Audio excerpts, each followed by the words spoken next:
నాడు నేడు పథకము పెద్ద బూటకమని టీఎన్ఎస్ఎఫ్ రాష్ట్ర ప్రధాన కార్యదర్శి రేవూరి వేణుగోపాల్ అన్నారు. ఆయన మాట్లాడుతూ నాడు నేడు పనులకు ప్రచారం ఎక్కువ, ప్రయోజనం తక్కువ అని ఎమ్మెల్యే మేడే మల్లికార్జున్ రెడ్డి సొంత మండలము నందలూరు పంచాయతీ అరుంధతి వాడ ప్రాథమిక పాఠశాల పరిస్థితి దారుణంగా ఉందని రేవూరి ఆరోపించారు. ఈ కార్యక్రమంలో నందలూరు సర్పంచ్ మేడిపోతుల రాము, ఎస్సీసెల్ నియోజకవర్గ అధ్యక్షులు జ్యోతి శివ, తెలుగు యువత రాష్ట్ర నియోజకవర్గ కార్యదర్శి సురేష్ పాల్గొన్నారు.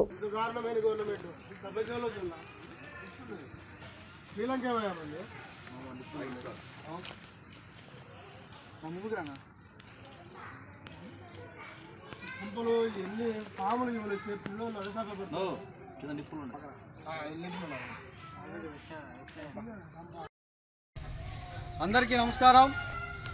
ఈరోజు నందలూరు పంచాయతీ నందలూరు మండలం అరుంధతి వాడలో 1 నుంచి 5వ తరగతి వరకు ఉండింది. ఈ యొక్క జగన్మోహన్ రెడ్డి వచ్చిన తర్వాత డివైడ్ చేసి 3, 4, 5 తరగతులను హై స్కూల్ పంపించడం వల్ల ఇక్కడ స్ట్రెంత్ కూడా తగ్గిపోయింది. ఎట్లా ఉంటారయ్యా స్ట్రెంత్? సొంత ఎమ్మెల్యే మండలం ఇది. సొంత ఎమ్మెల్యే మండలంలో ఈరోజు చూసాం పారిగోడలు ఎంత ఏ విధంగా ఉన్నాయో. ఈ విధంగా ఉంటే ఎవరైనా చేరతారా స్కూల్లో? జగన్మోహన్ రెడ్డి గొప్పలు చెప్పుకుంటూ ఉన్నాడు. నేను నాడు నేడు కింద కార్పొరేట్ స్థాయిలో ఈరోజు విద్యను అందిస్తున్నానని చెప్పి ఒక అరుంధతి వాడలో ఈ విధంగా ఉందంటే అంటే ఎవరికి చేస్తూ ఉన్నాడు జగన్మోహన్ రెడ్డి? ధనికులకు మాత్రమే చేస్తూ ఉన్నాడా అనేది ఏడే అర్థమవుతా ఉంది. సిగ్గు లేకుండా ఏదో విద్యార్థులను ఉద్ధరించినట్టు అమ్మఒడి ఇస్తానని చెప్తా ఉన్నావు. ఏం చెప్పావే అమ్మఒడిలో? ఫస్ట్ ఏం చెప్పినావు? ఎంతమంది విద్యార్థులు ఉంటే అంతమందికి అమ్మఒడి ఇస్తామని చెప్పావు. ఈరోజు అది కాస్త ఏమైంది? ఒకరికి మాత్రమే పరిమితమైంది. తర్వాత ఏం చెప్పావు? 15,000 ఇస్తానని చెప్పావు. 15,000 నుంచి 14,000 నుంచి ఇప్పుడు 13,000 అయింది. దాని తర్వాత ఏదైతే జనవరిలో ఇస్తా ఉన్న అమ్మఒడిని జూన్కు మార్చడం వల్ల 2024లో రావాల్సిన అమ్మఒడి ఇప్పుడు విద్యార్థి తల్లిదండ్రులు ఎగ్గొట్టావు. మోసం చేయలేదా నువ్వు? నాడు నేడని చెప్పావు. వేల కోట్ల రూపాయలు దోచుకొని ఈరోజు మీరే చూశారు ప్రత్యక్షంగా నందలూరు అరుంధతి వాడలో ఏ విధంగా ఉందో. రాష్ట్ర వ్యాప్తంగా ఇదే పరిస్థితి ఉంది. కానీ ఏదో ఈ రాష్ట్ర ప్రభుత్వం ఏదో విద్యార్థులు చేసినట్టు బుకాయించుకుంటా ఉంది. దయచేసి రాష్ట్రంలో ఉన్న ప్రజానీకం గమనించాలి.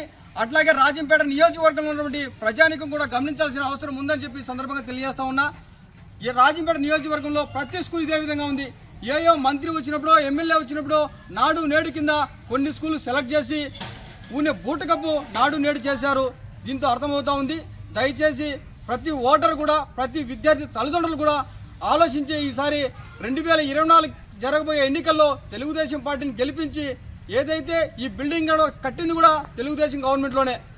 ఆ రోజు చంద్రబాబు నాయుడు గారు విద్యకు ఎంతో ప్రాధాన్యత ఇచ్చి ప్రతి గ్రామంలో ఒక ప్రాథమిక పాఠశాల ఉండాలా, ఒక పంచాయతీలో ఒక జడ్పీ పాఠశాల ఉండాలా, మండల స్థాయిలో ఒక జూనియర్ కళాశాల ఉండాలా, నియోజకవర్గ స్థాయిలో ఒక డిగ్రీ కళాశాల, ఒక ఇంజనీరింగ్ కళాశాల ఉండాలా, అట్లాగే జిల్లా స్థాయిలో ఒక మెడికల్ కళాశాల ఉండాలని చెప్పి విద్యకు ఎంతో ప్రాధాన్యత ఇచ్చిన వ్యక్తి నారా చంద్రబాబు నాయుడు గారు. అవన్నీ మీరు గమనించాలి. ఇప్పుడు విద్యతోనే అన్ని జరిగేది. ఈరోజు మన విద్యార్థులు మన నిరుద్యోగులు ఎవరైనా మాటలు నమ్మకుండా రియాలిటీ నమ్మి నారా చంద్రబాబు నాయుడు గారిని, అట్లాగే రాజంపేట నియోజకవర్గంలో బత్యాల చెంగల్నాయుడు గారిని భారీ మెజారిటీతో గెలిపించాలని చెప్పి ఈ సందర్భంగా తెలియజేస్తా ఉన్నాం.